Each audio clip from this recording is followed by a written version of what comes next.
हाँ जी दोस्तों, a very good morning to all of you. स्वागत है आप सब लोगों का अर्जुन छाबड़ा ट्यूटोरियल पे। दोस्तों मैं उम्मीद करता हूँ आप सब बहुत जबरदस्त है। दोस्तों मैं भी बहुत जबरदस्त हूँ। क्या मेरा ऑडियो वीडियो क्लियर है दोस्तों? A very good morning to all the CMA aspirants और to be more precise CMA inter students, क्योंकि फाउंडेशन तो आपका क्लियर होने ही वाला है। क्या आप मेरे साथ हो दोस्तों? क्या आप मेरे साथ हो? क्या मेरा ऑडियो वीडियो क्लियर है दोस्तों? एवरीबॉडी, मैं बहुत अच्छा हूं। Deepak ji good morning, Arup Adhikari, Reshmi ji good morning, Deepak good morning. Yes yes, it is clear. चलिए दोस्तों, अगर सारी चीजें क्लियर है तो स्टार्ट करते हैं अब CMA इंटरलॉ की लाइव क्लास। लास्ट क्लास में दोस्तों हमने CMA इंटर के संबंध में ये देखा था कि क्या पेपर पैटर्न होता है CMA इंटर का, क्या है सिलेबस के अंदर, ये सारी बातें देखी थी। मैंने बोला था आज की क्लास में मैं आपको बताऊंगा कि बेस्ट तरीका क्या होता है लॉ को पढ़ने का। तो क्या मैं ऐसा उम्मीद करूं, यस गुड मॉर्निंग रिया जी, क्या मैं ऐसा उम्मीद करूं कि आपको पहली वाली क्लास चीजें क्लियर है? वहां पे अपन ने कुछ कंसेप्ट नहीं पढ़े थे, सिलेबस पे क्या चीजें वो पढ़ा था, हर पोर्शन कितने मार्क्स का आता है वो पढ़ा था, एक क्वेश्चन का पेपर पैटर्न देखा था कि भैया कैसे क्वेश्चन पूछते हैं और किस तरीके से आपको इसको पढ़ाई करनी है। यानी कि 66 मार्क्स का पोर्शन मैंने आपको बताया था जहां पे मेहनत कम है और मार्क्स ज्यादा है। क्लियर है? चलिए बहुत बढ़िया। अब आपकी इजाजत हो तो मैं आगे इस कारवां को बढ़ाना चाहता हूं और आपको आगे की चीजें समझाना चाहता हूं कि आप मेरे साथ इस जर्नी में कैसे आगे बढ़ेंगे। लेट्स स्टार्ट दोस्तों। आज मैं आपको थोड़ी सी बुक्स भी शो करूंगा कि कौन कौन सी बुक्स से हम पढ़ने वाले हैं, कितनी बुक मेरे तरफ से आपको मिलने वाली है, उसका इस्तेमाल आपको कैसे करना है। ठीक है, बहुत बढ़िया। एक बच्चा आ रहा है, legend of CMA inter final law, now I am at final only because for you. 67 marks आए हैं आपके लिए, जोरदार तालियां हैं सत्यारंजनकर जी। चलिए मैं रिकॉर्डिंग शुरू करता हूं, फटाफट फटाफट रिकॉर्डिंग शुरू करता हूं। हाँ जी दोस्तों, a very good morning, good evening, good afternoon. आप जब भी इस लेक्चर को देख रहे होंगे दोस्तों, स्वागत करता हूं आप सब लोगों का एक जबरदस्त लेक्चर पे दोस्तों, और उम्मीद करता हूं आप सब बहुत अच्छे हैं दोस्तों, मैं भी बहुत अच्छा हूं दोस्तों। ये हमारी CMA इंटर लॉ की सेकेंड क्लास है। पहली वाली क्लास पे हमने CMA इंटर लॉ के सिलेबस के बारे से डिस्कस किया था कि 4 हिस्सों में सिलेबस बटा हुआ है, हर हिस्से के कितने मार्क्स अलॉटेड हैं, क्वेश्चन पेपर कैसा आता है एंड सो ऑन। हमने ये सारी बातें डिस्कस की थी। अगर बोलूं ये CMA इंटर लॉ का दूसरी क्लास है, CMA इंटर लॉ की दूसरी क्लास है, जिसपे पहली क्लास के अंदर हमने 2 एजेंडा डिस्कस कर लिए थे। पहला एजेंडा जो था, पहला agenda is about syllabus. When I से एजेंडा, एजेंडा का मतलब होता है कि भैया हमको कौन कौन से पॉइंट्स पे, कौन कौन से मुद्दों पे डिस्कशन करना है। तो एजेंडा नंबर 1 हमारा हो चुका था, एजेंडा नंबर 2 पेपर पैटर्न हमारा हो चुका था। ये दोनों चीजें अपन ने युद्ध स्तर पे क्लास नंबर 1 पे कर ली है। CMA इंटर लॉ की क्लास नंबर 1 पे ये ऑलरेडी डिस्कस हो गई है। किसने अगर पहली क्लास नहीं देखी है, कोई बात नहीं, मैं आई बटन में वीडियो डाल दूंगा, आप वहां से देख सकते हो। लेकिन आज वाली क्लास का पिछली क्लास से कोई लेना देना नहीं है। आइए दोस्तों, मैं फटाफट शुरुआत करता हूं। आज हम एजेंडा नंबर 3 से शुरुआत करेंगे कि सर और क्या बातें हमारी डिस्कस करने को रह गई है। तो सबसे पहले दोस्तों मैं आपको थोड़ी सी स्टेशनरी रिक्वायरमेंट बताना चाहता हूं कि सर आपको मेरी क्लास पे क्या क्या चीजें लगेगी। क्योंकि देखो दोस्तों, मैं लिखवाता बहुत ज्यादा हूं, क्योंकि अल्टीमेटली एग्जाम में भी तो लिखना है। तो जब अपन लिख लिख के पढ़ते हैं, हमारा अटेंशन भी बना रहता है, हमारा माइंड एक्टिव भी रहता है, हमको लेजीनेस भी फील नहीं होती है, और दिमाग में धीरे धीरे धीरे धीरे सारी चीजें बैठते रहती है। तो सबसे पहले दोस्तों मैं आपको बताना चाहता हूं, आपको एक 400 पेजेस का ब्लैंक रजिस्टर बनाना है। ब्लैंक नोटबुक बोल लो या ब्लैंक रजिस्टर बोल लो, ये आपको मेरे साथ बना के चलना है।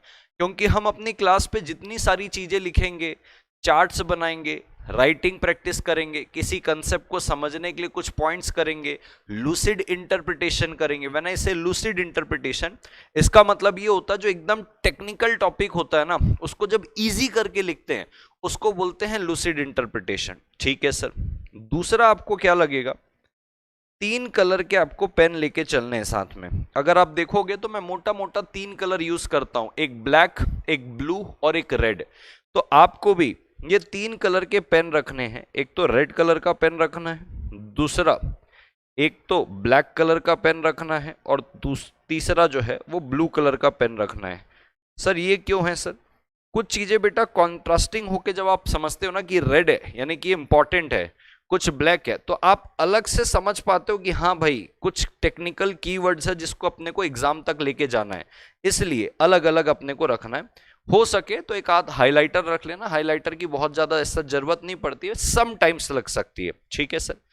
अब अगर बात करूं एजेंडा नंबर 4 की, एजेंडा नंबर 4 की, एजेंडा नंबर 4 भाई साहब बहुत ज्यादा इंपॉर्टेंट है, कंसिस्टेंसी। कंसिस्टेंसी बहुत ज्यादा इंपॉर्टेंट है सर। क्यों? अब देखो हमारी लाइव क्लास चल रही है सर, कुछ बच्चे रिकॉर्डेड लिए होंगे, बिल्कुल सर। अब दोस्तों क्या होता है, स्टार्टिंग में जब क्लास होती है आप देखोगे पहले दिन में 150 स्टूडेंट्स के आसपास लाइव थे पहले डे में। आज अगर आप देखोगे तो थोड़े से कम हो गए, लाइक अराउंड 120 है।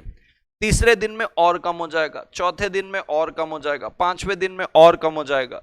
इंसान को आदत पड़ जाती कि चल ठीक है यार ये चीजें रिकॉर्डेड में आ जाएगी, मैं 1.5 पे, 1.8 में, 1.2 पे, 1.3 पे देख लूंगा। अब वो सबसे बड़ी गलती है कि जब आप लेक्चर को एक स्पीड मेंटेन करके देख रहे हो, उसमें सिर्फ आप चीजें सुनते हो, वो चीजें दिमाग में रजिस्टर नहीं होती, वो चीजें दिमाग में बैठती नहीं है, सिर्फ आप सुन रहे हो, उसको खोखला हो रहा है वो सारी चीजें।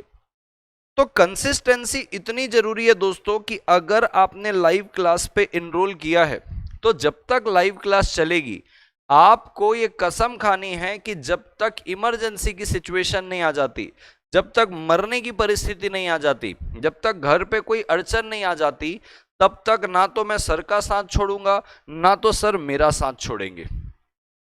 क्योंकि भाई एक भी दिन अगर आपने क्लास छोड़ दी ना, फिर वो दिमाग में रहता है काम करता हूं क्लास छूट गई है, लाइव क्या करता हूं मैं बैकअप पहले कर लेता हूं ताकि मेरी क्लास बनी रहे। तो आप बैकअप में ही चलते रहते हो, लाइव में कभी आ ही नहीं पाओगे। तो सर इसके लिए आपको क्या करना है, जब भी अगर आपकी कोई क्लास छूटती है आपको मेक श्योर करना है वो क्लास आप किसी बफर पीरियड में करेंगे। जैसे संडे को क्लास नहीं होगी तो संडे के दिन आपको बफर पीरियड मिला तो जो क्लास आपकी छूटी है उस दिन वो कर लो। कोई नेशनल हॉलीडे आ रहा है, किसी दिन मुझे ही कोई अर्जेंट काम आ गया मैं क्लास नहीं लिया, तो आपको वो जो छुट्टी वाली क्लास है वो आपको बफर पीरियड में देखनी है। और आपको मेक श्योर करना है कि आप लाइव क्लास में कंटिन्यूसली बने रहे जब तक लाइव क्लास चल रही है। तो आज आप मेरे साथ एक प्रॉमिस करेंगे, लिखेंगे यहां पे, लिखेंगे साथ में, जब तक इमरजेंसी की सिचुएशन नहीं आ जाती, जब तक इमरजेंसी की सिचुएशन नहीं आती, जब तक इमरजेंसी की सिचुएशन नहीं आती तब तक, जब तक इमरजेंसी की सिचुएशन नहीं आती मैं आपका साथ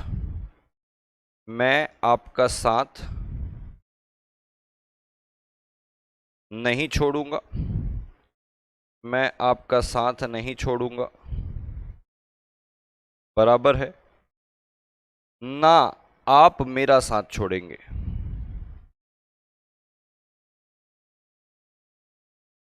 ना आप मेरा साथ छोड़ेंगे। ये बोल्ड और कैपिटल लेटर से लिख लो, समझ में आ रही है बात। जब तक इमरजेंसी की सिचुएशन नहीं आती है मैं आपका साथ नहीं छोड़ने वाला, ना आप मेरा साथ छोड़ेंगे, बराबर है क्या। अब मेरी बात को ध्यान से समझना भाई, ये हो गई ये वाली बात कि कंसिस्टेंसी मेंटेन करना है। नहीं तो क्या होता है आपको पता है, कंसिस्टेंसी जब आप मेंटेन नहीं करते हो धीरे धीरे एक वक्त आएगा जब आपकी बहुत सारी क्लासेस छूट जाएगी क्योंकि आप कंसिस्टेंट नहीं थे, आप छोड़ते गए। फिर लास्ट में आप आते हैं सर रिवीजन लेक्चर मिलेगा क्या सर, इंपॉर्टेंट क्वेश्चन मिलेगा क्या सर? सर क्या क्या इंपॉर्टेंट है सर? सर इतना ही पढ़ के चले जाऊंगा तो चलेगा क्या सर? ये सारे शॉर्टकट ढूंढना शुरू करते हैं आप। मैं बताना चाहता हूं, शायद फाउंडेशन लेवल पे शॉर्टकट चल जाता होगा, इंटर लेवल पे शॉर्टकट नहीं चलता, and there is no shortcut to success. तो आपको कंसिस्टेंसी मेंटेन करके रखनी है। अगर कोई लेक्चर रिकॉर्डेड वर्जन में भी कोई बच्चा देख रहा है, बेटा ये आप भी नोट करके रखिएगा, रोज एक क्लास देखनी है, मतलब एक क्लास देखनी, जो आपने डिसिप्लिन बनाया उसको ब्रेक होने मत देना, क्योंकि एक बार ये ब्रेक हुआ वापस से उसको लाना बहुत मुश्किल है, और धीरे धीरे धीरे धीरे बैकलॉग बनते जाते हैं। Time is a priority. ये समय एक बार गया तो वापस नहीं आता। बंदूक से निकली हुई गोली, मुंह से निकला हुआ शब्द और हाथ से निकला हुआ समय कभी वापस नहीं आता दोस्तों, ये याद रखना। तो समय बहुत कीमती है, समय की कदर करिए। रोज अगर आप रिकॉर्डेड देख रहे तो रोज की क्लास होनी चाहिए, जब तक कोई बहुत अर्जेंट सिचुएशन नहीं आ जाती। ठीक है सर। अब बात आती है दोस्तों किसकी?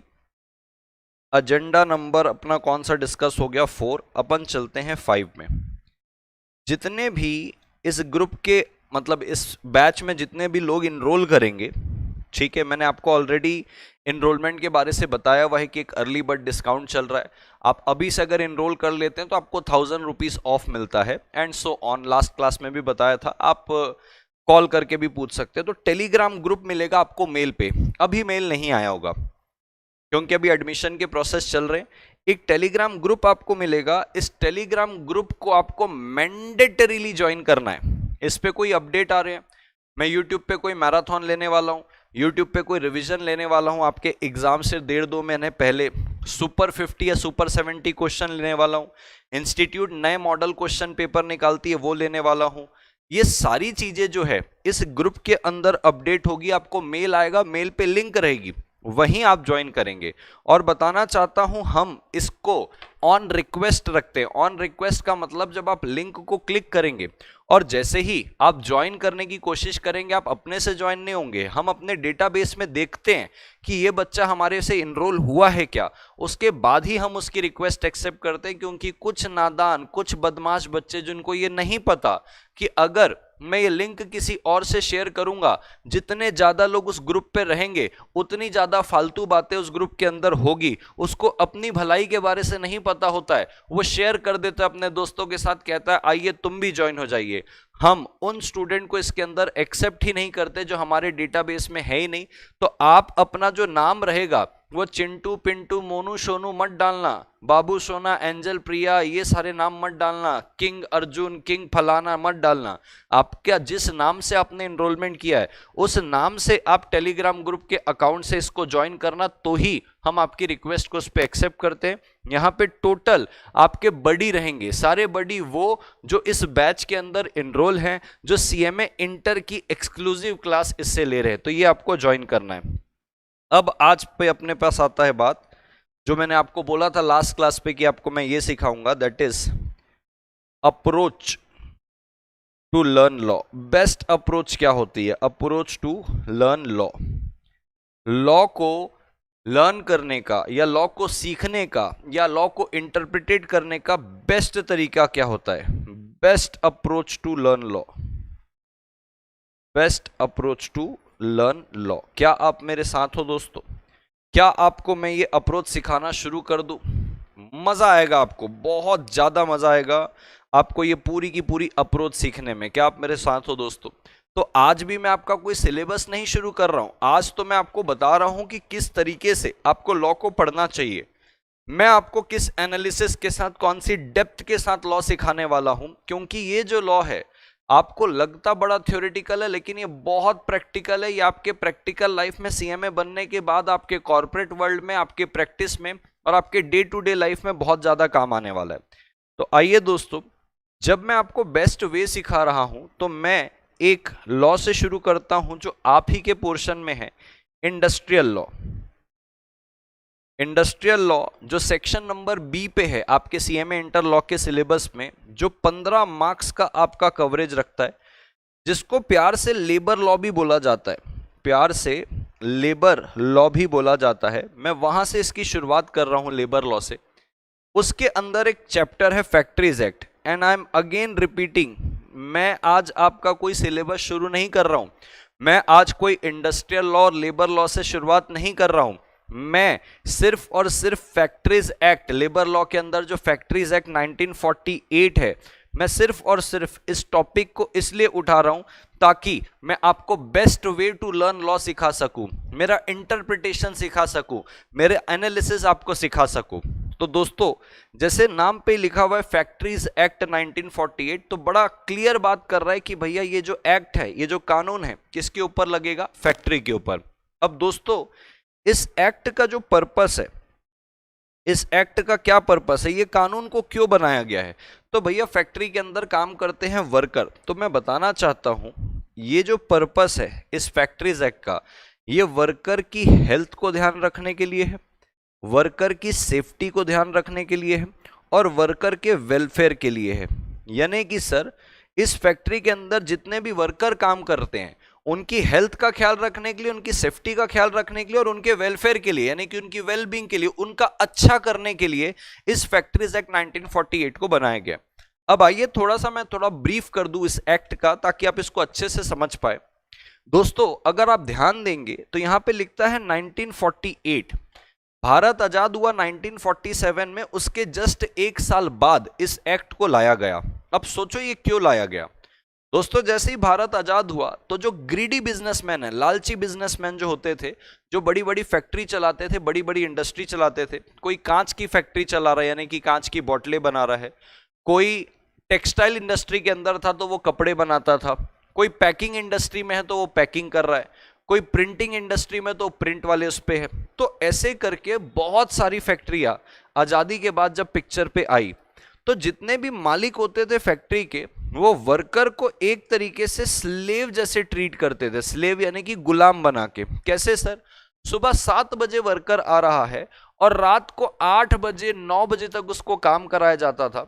खाने में उसको शायद चाय दे दिए, बिस्किट दे दिए, एक टाइम का भी खाना उसको सही से नहीं मिल रहा है, और ये सब करवाने के बाद भी उनकी जो वेजेस है वो एकदम मिनिमलिस्ट, जिसमें उसके खुद का ना हो तो उसके परिवार का कुछ चल सकता है। तो एक तरीके से स्लेव जैसे इनको ट्रीट किया जा रहा था। उनकी हेल्थ खराब हो रही थी, क्योंकि जिस फैक्ट्री में ज्यादा धुआं निकलता है वो धुआं उसी धुएं में काम कर रहा है, कोई एग्जॉस्ट नहीं लगा हुआ है, कोई वेंटिलेशन की सिस्टम नहीं है। 2 साल 4 साल 5 साल के बाद उसकी पूरी लंग्स खराब हो जाती थी, उसको सांस लेने में प्रॉब्लम होती थी, फिर उसको काम से निकाल दिया जाता था और एक समय आता था कि उसकी डेथ हो जाती थी। ये तो वो वाली फैक्ट्री हो गई जहां पे धुआं ज्यादा निकल रहा है। अब कुछ फैक्ट्री ऐसी है जहां पे बहुत ज्यादा हीट होती है। अब जहां पे बहुत ज्यादा हीट हो रही है, वो लगातार 55 डिग्री 52 डिग्री के टेम्परेचर पे काम कर रहा है। वो गर्मी की वजह से उसकी बॉडी में कुछ अलग प्रॉब्लम आने लग गई है। किसी को कोई बाय डिफॉल्ट हेल्थ की प्रॉब्लम रहती थी, वो फैक्ट्री पे ही आके मर जाता था। कभी कोई इमरजेंसी हो गई, फैक्ट्री में आग लग गई, तो कोई आंख से झुलस के मर गया। कहीं कोई ऐसी फैक्ट्री जहां पे हैवी हैवी मेटल स्टोन ये सब होते हैं, कभी किसी के ऊपर सिर पे कोई भारी सामान गिर गया, वो वहां मर गया। हेलमेट की सुविधा नहीं दी जा रही है, आग लग रही है तो फायर एक्सटिंक्शन नहीं है, वो वहीं खा रहा है, वहीं काम कर रहा है, वहीं सुसु पोटी कर रहा है, गंदगी में रह रहा है। तो ना तो उसकी हेल्थ का कोई ध्यान रखा जा रहा था, ना तो उसकी कोई सेफ्टी का ध्यान रखा जा रहा था, ना तो उसके कोई वेलफेयर का ध्यान रखा जा रहा है। गर्मी का टाइम है, गर्मी के टाइम पे पानी पीने की सुविधा तक उसको नहीं दी जा रही है। खाना वो खा रहा है वहीं पे जहां पे काम कर रहा है, जहां पे गंदे केमिकल्स के साथ काम हो रहा है, जहां पे धुआं निकल रहा है। उसके वेलफेयर का कोई ख्याल ही नहीं है, उसकी सेफ्टी का कोई ध्यान ही नहीं है, उसकी हेल्थ का कोई ध्यान ही नहीं है। सिर्फ गुलाम बना के रखे और एक समय आके उसकी डेथ हो जाती थी। तो फैक्ट्रीज एक्ट बोलता है नहीं भाई, मैं ऐसे नहीं होने दूंगा, मैं वर्कर की हेल्थ सेफ्टी और वेलफेयर को दांव पे नहीं लगाने दूंगा। जितने भी ग्रीडी बिजनेसमैन हैं, तुम सतर्क हो जाओ, फैक्ट्रीज एक्ट आ रहा है। अब इस फैक्ट्रीज एक्ट के अंदर इतने प्रोविजन बनाए गए दोस्तों वर्कर के लिए कि आपको लगेगा कि वाह क्या एक्ट है। पालन होता हो चाहे ना होता हो प्रैक्टिकल लाइफ में, इससे कोई लेना देना नहीं है, बट हाँ इसको बनाया जरूर गया। सर बताइए क्या है? तो दोस्तों मैं आपको बताना चाहता हूं, इस फैक्ट्रीज एक्ट के अंदर यह लिखा हुआ है कि गर्मी के समय ठंडे पानी की सुविधा उपलब्ध करानी है वर्कर को। वर्कर के लिए कैंटीन होना चाहिए फैक्ट्री के अंदर। और अगर किसी एक फैक्ट्री में 500 से ज्यादा वर्कर काम कर रहे हैं तो एनी टाइम एक एम्बुलेंस खड़ी होनी चाहिए नर्सिंग स्टाफ के साथ। जब ब्रेक मिलेगा तो ब्रेक के टाइम पे उस वर्कर को एक शेल्टर रूम दिया जाएगा जो कि कूलर के साथ या अच्छी हवा पानी के साथ मेंटेन हो, हाइजीन कंडीशन में, जहां पे वो शांति से बैठ के खाना खा सकता है और थोड़ी सी नींद ले सकता है। अगर आप उससे ओवर टाइम कराओगे तो उसको ओवर टाइम वेजेस देना पड़ेगा। साल में कम से कम उसको इतनी छुट्टी मिलनी चाहिए। और अगर वुमन वर्कर है, किसी फैक्ट्री में 30 से ज्यादा वुमन वर्कर है और उसका बच्चा अगर 6 साल के अंदर है, तो फैक्ट्री के अंदर एक क्रैश होना चाहिए। क्रैश यानी कि जहां पे बच्चों को संभाला जाता है और वो क्रैश किसी वुमन इंचार्ज के हाथ में रहेगा जिसको बच्चे संभालने की ट्रेनिंग होनी चाहिए। ये सारी बातें दी हुई है। बहुत ज्यादा गर्मी में काम कर रहा है तो इंसुलेशन होना चाहिए जो हीट को सेपरेट करके ले। कोई अंधेरे वाली जगह तो प्रॉपर लाइटिंग होनी चाहिए। फैक्ट्री का इतने इतने इतने समय में सफाई होनी चाहिए। इवन वुमन और मैन के लिए वॉशिंग फैसिलिटी अलग है, उनके यूरिनल अलग दिए हुए हैं। ये सारी बातें इस एक्ट के अंदर लिखी हुई है जो उनकी हेल्थ, सेफ्टी और वेलफेयर को क्या करता है, प्रमोट करता है। अब सवाल आता है दोस्तों, यहां तक की तो चीजें आपने समझ ली कि हाँ भैया ये फैक्ट्रीज एक्ट का कुछ तो पर्पस है। अब मुझे आप एक बात बताओ, सीधी सी बात है, जब मैं बोल रहा हूं फैक्ट्रीज एक्ट यानी कि फैक्ट्रीज के ऊपर लगने वाला कानून जो आया है कब, 1948, यानी कि सर इस फैक्ट्रीज एक्ट की जो एप्लीकेबिलिटी है, एप्लीकेबिलिटी यानी कि ये लगता किसके ऊपर है, तो ये एप्लीकेबिलिटी है इसकी फैक्ट्री के ऊपर। अब सवाल आता है सर ये फैक्ट्री की डेफिनेशन कहां दी है, क्योंकि पहले तो डेफिनेशन पढ़ेंगे फैक्ट्री की तो हमको समझ में आएगा कि हाँ भाई ये फैक्ट्री इसको बोलना है कि नहीं बोलना है, क्योंकि फैक्ट्री की डेफिनेशन दी कि भाई ऐसी जगह होनी चाहिए जहां पे मैन्युफैक्चरिंग प्रोसेस हो रही है, उसकी रिक्वायरमेंट दी हुई है।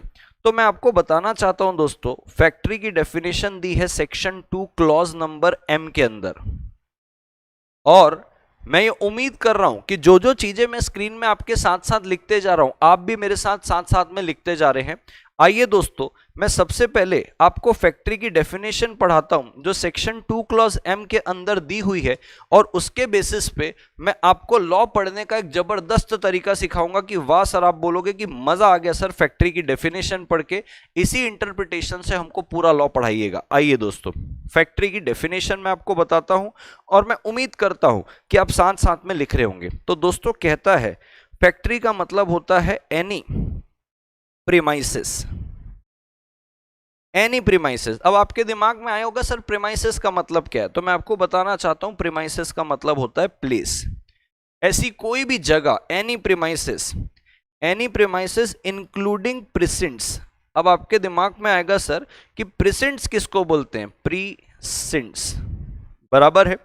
तो प्रीसिंट्स का मतलब ये होता है दोस्तों, जो मेन फैक्ट्री की जगह होती है उसके आगे का हिस्सा, उसके पीछे का हिस्सा, उसके लेफ्ट का हिस्सा, उसके राइट का हिस्सा एंड सो ऑन।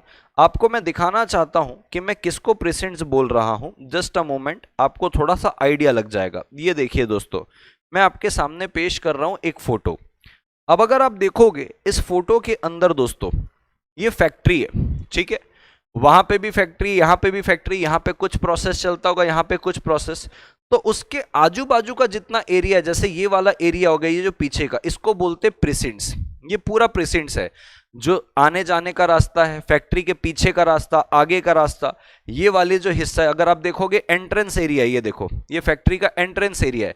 ये जितनी भी खाली जगह आपको दिख रही है, कहीं पार्किंग लगती होगी, कहीं आने जाने का रास्ता होगा, इसको बोला जाता है प्रीसिंट्स। तो मैं आपको क्या बोला, ऐसी कोई भी जगह, एनी प्रीमाइसेस, प्लेस इंक्लूडिंग प्रीसिंट्स, प्रीसिंट्स आपको समझ में आ गया होगा, आगे पीछे की जगह। अब इसको दो हिस्सों पे तोड़ा जाता है, बोले ऐसी कोई भी जगह, कोई भी प्लेस जिस पे प्रीसिंट्स भी आएगी, यानी कि पूरी की पूरी जगह। अब इसको दो हिस्सों पे बांटा गया है, ठीक है, दो हिस्सों में बांट के बोलता है जहां पे 10 और मोर वर्कर्स, 10 और मोर वर्कर्स काम कर रहे हैं, या तो 20 और मोर वर्कर्स काम कर रहे हैं। आइए दोस्तों इसको समझ के लेते हैं। बोले कोई भी जगह होनी चाहिए दोस्तों, कोई भी जगह इंक्लूडिंग प्रीसिंट्स जहां पे 10 और more workers are working. Are working का मतलब क्या है, अभी काम कर रहे हैं, यहां पे 20 और मोर वर्कर्स आर वर्किंग, ठीक है सर। चलो सर अभी काम नहीं कर रहे हैं तो वर वर्किंग हो जाओ।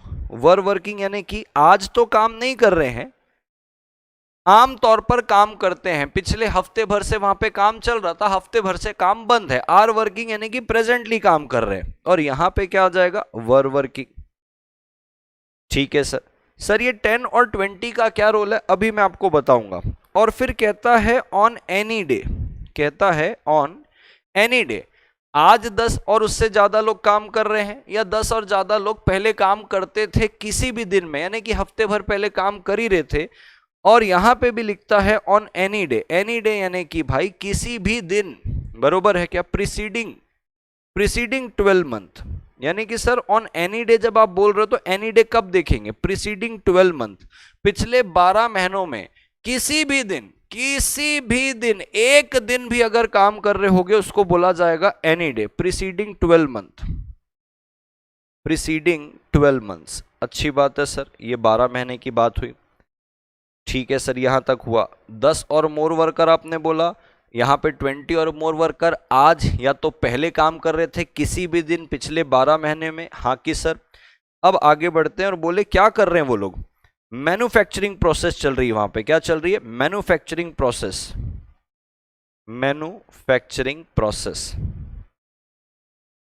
Manufacturing process is being carried on, manufacturing process is being carried on, is being carried on। यानी कि सर ये लोग काम करके वहां पे क्या कर रहे हैं, मैन्युफैक्चरिंग प्रोसेस कर रहे हैं। ये सबसे इंपॉर्टेंट कीवर्ड है, दैट इज मैन्युफैक्चरिंग प्रोसेस। बात को बिल्कुल ध्यान से सुनिएगा, मैन्युफैक्चरिंग प्रोसेस कर रहे हैं। यहां पे भी मैं लिखता हूं manufacturing process, manufacturing process is being carried on, manufacturing process is being carried on। चाहे आप मैन्युफैक्चरिंग प्रोसेस अभी वहां पे कर रहे हो, किसके साथ, कहता है with the aid of power, I repeat with the aid of power. Sir what do you mean by with the aid of power, with the aid का मतलब पावर की सहायता लेते हुए। सर पावर का मतलब क्या, इलेक्ट्रिसिटी, मशीन है, मशीन को इलेक्ट्रिसिटी मिल रही है, मशीन के थ्रू आप मैन्युफैक्चरिंग प्रोसेस कर रहे हो। मैं दूंगा एग्जांपल। और यहां पे कहता है आप मैन्युफैक्चरिंग प्रोसेस कर रहे हो without the aid of power, without the aid of power. यानी कि सर हमको ये बात समझ में आ गई, 10 और मोर वर्कर और 20 और मोर वर्कर में सिर्फ यहां पे ही डिफरेंस है, यहां पे with the aid of power है, लेकिन यहां पे without the aid of power लिखा हुआ है सर। यानी कि 20 और मोर वर्कर अगर काम कर रहे हैं तो वहां पे पावर की जरूरत नहीं है, फिर भी हम उस जगह को फैक्ट्री मानेंगे। लेकिन 10 और मोर वर्कर काम कर रहे हैं तो पावर चाहिए तो फैक्ट्री माना जाएगा, बिना पावर के उसको फैक्ट्री नहीं माना जाएगा। एक लास्ट पॉइंट मैं आपके सामने रखना चाहता हूं, कहता है manufacturing process is being carried on, being carried on यानी कि अभी चल रही है। लेकिन अगर अभी नहीं चल रही है, पिछले एक हफ्ते पहले चल रही थी, तो इसको बोला जाता है कि अभी नहीं चल रही है, इसको बोला जाता है और manufacturing process is ordinarily so carried on, is ordinarily so carried on. Sir इसका मतलब क्या होता है, ऑर्डिनरीली सो कैरिड ऑन का मतलब आज तो मैन्युफैक्चरिंग प्रोसेस नहीं हो रही है, आमतौर पर हुआ करती है, अभी फिलहाल बंद है, एक महीने पहले से हो रही थी। आमतौर पर वहां पे मैन्युफैक्चरिंग प्रोसेस होती है, और manufacturing process is ordinarily so carried on, ordinarily so carried on. अभी तक मैंने कुछ समझाया नहीं है, अभी सिर्फ मैं आपको ये डेफिनेशन लिख के दिया हूं, हल्का हल्का आपको समझ में आ रहा होगा। अब मैं इसको तोड़ना शुरू करूंगा। क्या आप मेरे साथ हो दोस्तों, ladies and gentleman, boys and girls, क्या आप मेरे साथ हो, एवरीबॉडी? यहां तक की चीजें आपने लिख ली? अगर हां तो मैं थोड़ा सा आपको फैक्ट्री का हिसाब किताब भी दिखाना चाहता हूं कि सर देखो फैक्ट्री कैसे काम करती, क्या होता है फैक्ट्री के अंदर, ताकि आप थोड़ा सा रिलेट कर पाओ।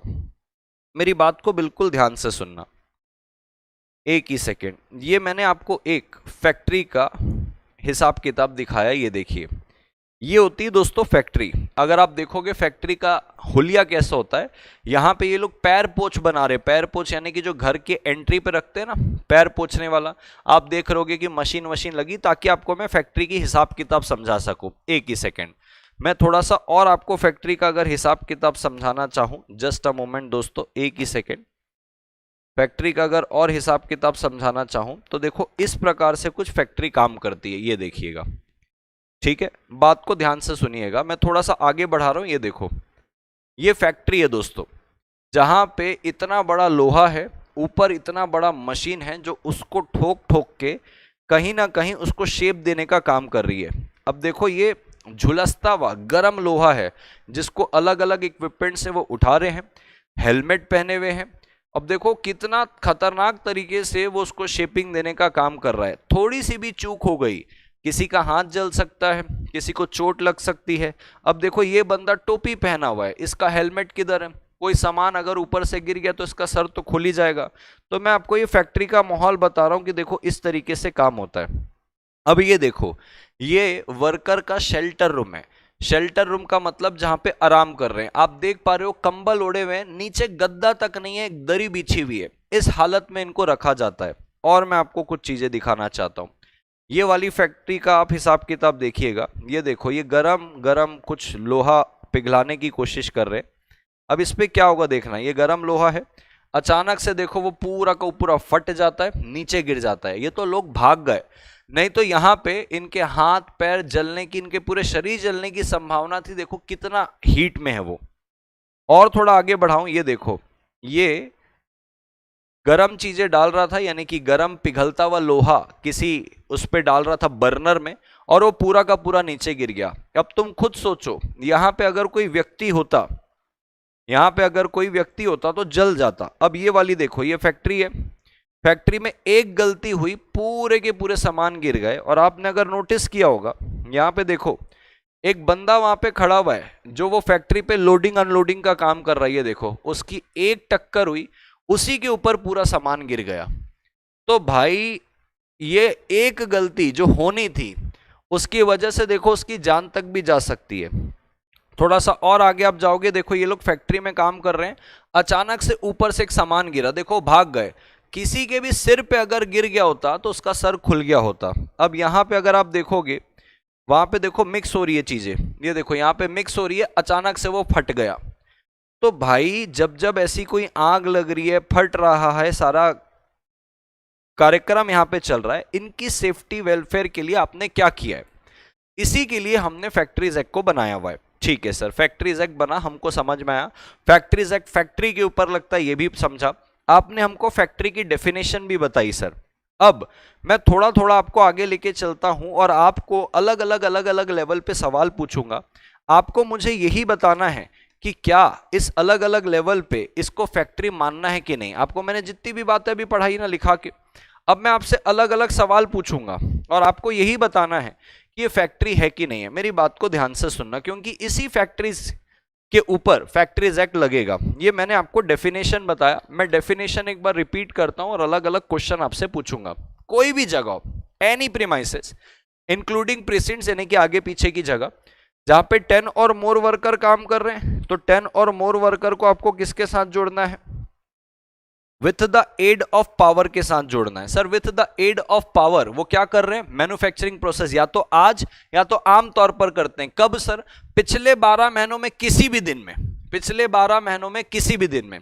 बाजू वाले केस पे कोई भी जगह हो इंक्लूडिंग प्रेसिडेंट्स, 20 और मोर वर्कर काम कर रहे होने चाहिए वहां पे। ठीक है sir, without the aid of power रहेगा तो भी चलेगा। अब आइए मैं आपसे एक सवाल पूछता हूं, मैं देखता हूं आपको सवाल बनता है कि नहीं। हो सकता है आपके दिमाग में आ रहा हो कि सर मैन्युफैक्चरिंग प्रोसेस किसको बोलते हैं, एक बार बता देंगे तो वहां से भी अपने को थोड़ी सी सहायता मिल जाएगी। चलो मैं आपको हिंट दे देता हूं कि मैन्युफैक्चरिंग प्रोसेस किसको बोला जाता है। ये आपके कंसेप्ट बुक में भी मैंने डाल के रखा हुआ है। आइए दोस्तों थोड़ा सा मैन्युफैक्चरिंग प्रोसेस के बारे से आपको बताता हूं ताकि आपको क्लैरिटी आ जाए। मैन्युफैक्चरिंग प्रोसेस के अंदर कौन कौन सी चीजें आती है, ये सेक्शन 2 क्लॉज के अंदर दिया हुआ है। अभी मैं आपसे सिर्फ और सिर्फ दोस्तों अप्रोच ही सिखाने की कोशिश कर रहा हूं। अभी मैं कोई सिलेबस शुरू नहीं कर रहा हूं, मैं कोई फैक्ट्रीज एक्ट अभी शुरू नहीं कर रहा हूं, मैं तो आपको बस तरीका बता रहा हूं कि किस तरीके से लॉ को पढ़ते हैं। तो कहता है मैन्युफैक्चरिंग प्रोसेस के अंदर आप कोई भी चीज बनाओगे, मेकिंग इसके अंदर आ जाएगा। सर हम लोग ना मिक्सचर बनाते हैं सर, मिक्सचर, ये जो नमकीन होता है ना जिसको फरसान बोलते हैं, हम वो बनाते हैं। हाँ, तो जहां आप बनाते हो उसको मैन्युफैक्चरिंग प्रोसेस बोलेंगे, यानी कि उस बनाने को मैन्युफैक्चरिंग प्रोसेस बोलेंगे। सर हम लोग ना रिपेयर का काम करते हैं सर, और जो अलग अलग गाड़ियां खराब हो जाती है, एक्सीडेंट हो जाता है, रिपेयर का काम है। हाँ तो बस वो फैक्ट्री है। ठीक है सर। सर हम लोग ना पैकिंग का काम करते हैं सर, हम कोई चीज को पैक करते हैं। कोका कोला वाला ड्रिंक बनाता है, ड्रिंक को हमको दे देता है, हम उसको बॉटल पे पैक करके देते हैं। हाँ तो ठीक है, पैकिंग भी मैन्युफैक्चरिंग प्रोसेस है। सर हम लोग ना वॉशिंग का काम करते हैं सर, वॉशिंग का, वो जो कार आती है, ट्रक आती है ना, हमारा धोने का काम है। हाँ तो कहता है वॉशिंग भी एक मैन्युफैक्चरिंग प्रोसेस है, ये डेफिनेशन के अंदर बताया। सर हम लोग ना ब्रेक करते हैं सर, ब्रेकिंग अप करते हैं। जैसे कोई मशीन आई, उसको स्क्रैप करना होता है तो उसको अलग अलग टुकड़ों पे करना है, तो हम ब्रेक करते हैं। हाँ तो वो भी फैक्ट्री मानी जाएगी। सर हम ना पावर जनरेट करते हैं सर, पावर जनरेट, हाँ तो उसको भी मैन्युफैक्चरिंग प्रोसेस बोला जाएगा। सर हम ना बुक बाइंड करने का काम करते हैं, वो भी मैन्युफैक्चरिंग प्रोसेस है। सर हम ना बुक प्रिंट करने का काम करते हैं, वो भी मैन्युफैक्चरिंग प्रोसेस है। तो आपको एक आइडिया लग गया कि मैन्युफैक्चरिंग प्रोसेस क्या है। अब आइए मैं आपसे सवाल पूछता हूं और आप मुझे बताइएगा कि इसको फैक्ट्री बोलना है कि नहीं बोलना है। आइए दोस्तों, मैं आपसे एक जबरदस्त सवाल पूछता हूं। दोस्तों मैं एक टाइमलाइन बना रहा हूं, क्योंकि हमको पिछला 12 महीना बोलता है देखने के लिए। तो आइए मैं एक टाइमलाइन बनाता हूं। ये मैंने एक टाइमलाइन बनाई, यहां पे मैंने लिखा 1 जनवरी 2024, और यहां पे मैं लिखता हूं 31 दिसंबर 2024। ये पूरा एक साल भर का मैंने टाइमलाइन बना लिया। ठीक है सर। अब सर मैं आपको बताना चाहता हूं, 1 जनवरी 2024 को एक काम शुरू होता है एक प्रेमाइसेस पे। ये प्रेमाइसेस कौन सी है?